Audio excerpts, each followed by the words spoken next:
Buenos días, muchas gracias por estar aquí, a todas las personas que nos acompañan hoy. Lo primero que quiero decir es que esta ponencia es parte del trabajo que estoy desarrollando en los cursos del taller de bachillerato en historia, como adelantó Ángeles. Y este trabajo es más que todo sobre los discursos en torno a la pobreza en el periodo colonial, pero al estar desarrollando el trabajo en la parte de caracterizar a las personas pobres, noté que era muy evidente la presencia de las mujeres. Entonces siento que es un tema importante a desarrollar y que de hecho espero poderlo hacer de la forma más adecuada en la tesis de maestría. Para comenzar, primero voy a hablarles sobre algunas consideraciones del trabajo sobre la pobreza que estoy realizando. Para aproximarse a la pobreza existen métodos cuantitativos y cualitativos. El más común que conocemos hoy día es el de trazar una línea de pobreza de acuerdo a los ingresos de los hogares, pero dada la imposibilidad de contar con estos datos para el periodo colonial, me obliga a realizar una aproximación cualitativa. También es importante señalar que no solo existe una forma cualitativa, existen varios métodos para abordar la pobreza. Y de hecho, desde la historia de la pobreza, este fenómeno se ha abordado a través de las representaciones sociales, las actitudes colectivas, las instituciones, las determinaciones estructurales y la construcción del concepto de pobreza. Y aquí es precisamente donde se circunscribe mi trabajo, en ver cómo se construye este concepto de pobreza. Y yo lo hago desde arriba, es decir, cómo era vista la pobreza desde las élites coloniales. ¿Por qué desde arriba? Debido al tipo de fuentes que utilizo, que es más que todo legislación y documentos oficiales. Y también para poder analizar esta construcción del concepto de pobreza, lo hago a través de los discursos que encuentro en las fuentes, ya que los discursos es una herramienta que se utilizaba tanto por grupos e individuos para construir percepciones y establecer normas y valores, como sucede en el caso de la pobreza. Además, los discursos están profundamente entrelazados con el contexto social y político en el que se articulan. Entonces, esto me permite a mí ver correctamente cómo se construye este concepto en esta época. Ya para hablarles de la pobreza, como les vengo diciendo, la pobreza es un concepto que se define por los valores dominantes de una época y de una sociedad determinadas. Es un concepto que ha cambiado a lo largo del tiempo. En la Costa Rica colonial, la pobreza vista desde las élites locales no solo era una cuestión de carencia de recursos, sino también una condición marcada por la moralidad y la religión, donde las experiencias de las personas pobres eran diferenciadas. ¿Por qué diferenciadas? Las personas podían atravesar circunstancias de vulnerabilidad que las llevaban a la pobreza o agudizaban su condición preexistente. Estas situaciones afectaban a ciertos grupos más que a otros a enfrentar dificultades, como lo eran las personas ancianas, los niños, especialmente los huérfanos, y las mujeres, particularmente las mujeres viudas y madres solteras. Y es que, como les dije al principio, yo al comenzar a revisar las fuentes me percato que el papel de las mujeres sí es muy evidente en la pobreza. Entonces, yo considero que ahí se observa una feminización de la pobreza, ya que éstas estaban más expuestas al empobrecimiento de su calidad de vida debido a su posición en la sociedad. Y es que en la sociedad del antiguo régimen se caracterizaba por una subordinación de las mujeres e hijos a la cabeza de familia, que generalmente eran hombres, y también por la atribución de los roles distintos a hombres y mujeres en función de su sexo, lo que podríamos decir división sexual del trabajo. El hombre era el principal sustento económico, mientras que las mujeres se encargaban de las tareas del hogar y la crianza de los hijos. Esto no es como regla para todos los casos, pero más o menos es como la característica general de la familia en el antiguo régimen. Y es que la muerte o ausencia del esposo rompía el equilibrio familiar, ya que la mujer asumía una doble función, tanto como proveedora como encargada del trabajo doméstico, y esto complicaba su situación. ya que generaba una gran vulnerabilidad para las mujeres y sus hijos, quienes dependían de las pocas capacidades económicas que la ayuda pudiese desarrollar. Y continuando con la viudez y la pobreza, también es evidente en las fuentes de que las autoridades coloniales prestaban especial atención a estas mujeres, interviniendo con medidas caritativas o de asistencia social para mitigar las consecuencias de la viudez. Un ejemplo de los que encontré es el caso de Francisca de Flores en 1633, que tras enviudar no pudo mantener a sus hijos, que según la fuente andaban casi desnudos y carecían de doctrina cristiana, lo que llevó a la intervención de las autoridades.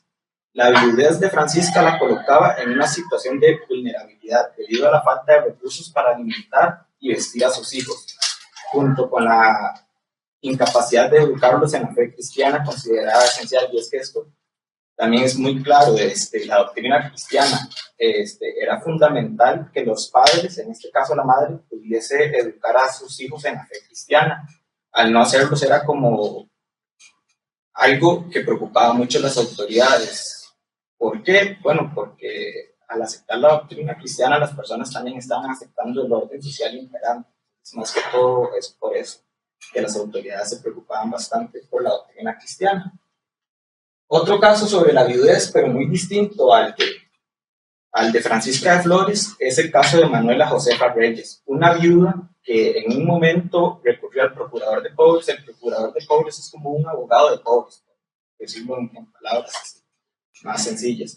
Él recurrió al abogado de pobres y al marqués de Aycinena para que la representaran en un pleito por unas tierras en la Villa Vieja. La Villa Vieja es lo que hoy día es Heredia.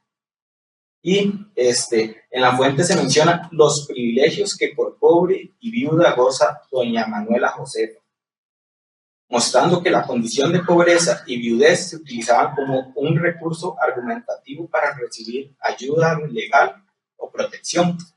Y aquí yo considero que la pobreza y la viudez se convierten como en una especie de capital simbólico que servía para negociar dentro de la jerarquía del orden colonial. Y este caso lo incluyo más que todo como para decir que las mujeres no eran sujetas pasivas, que nada más estaban ahí sin accionar. Todo lo contrario, yo he encontrado con casos como este, donde las mujeres buscan utilizar como un tipo de agencia o algo para hacer frente a los problemas que tenían en la sociedad.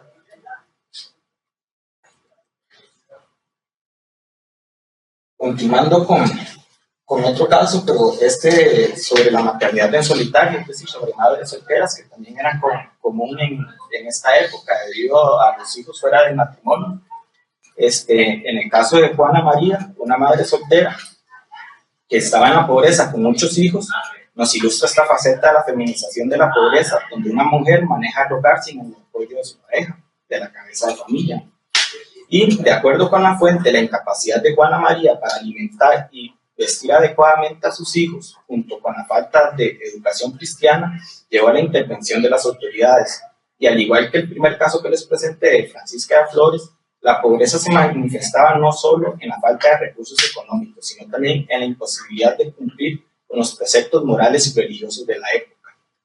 Porque se vuelve a mencionar de que la hija, en este caso la hija que se llama María, andaba casi desnuda y el alcalde le preguntó la doctrina cristiana y la hija no supo responder. Entonces, otra vez, al no poder cumplir con esto y enseñarle la doctrina cristiana a los hijos, las autoridades intervienen. Y asimismo, la intervención del alcalde Alonso de Bonilla colocó a una de las hijas de Juana María bajo la tutela de doña Mayor de Benavides, una mujer de la élite local de Cartago, para asegurar que la joven María recibiera vestimenta, cuidados y educación cristiana. Esta intervención nos muestra el papel protector de algunas mujeres de las élites, quienes, a pesar de la distinción de clases, asumían responsabilidades sobre otras mujeres más vulnerables.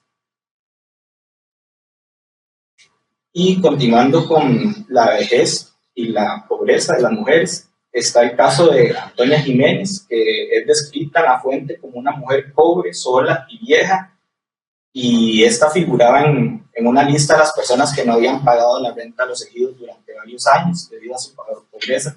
Los ejidos eran tierras comunales, que las personas podían pagar un tributo que no recuerdo el nombre del tributo, que pagaban un tributo para poder hacer uso de los ejidos.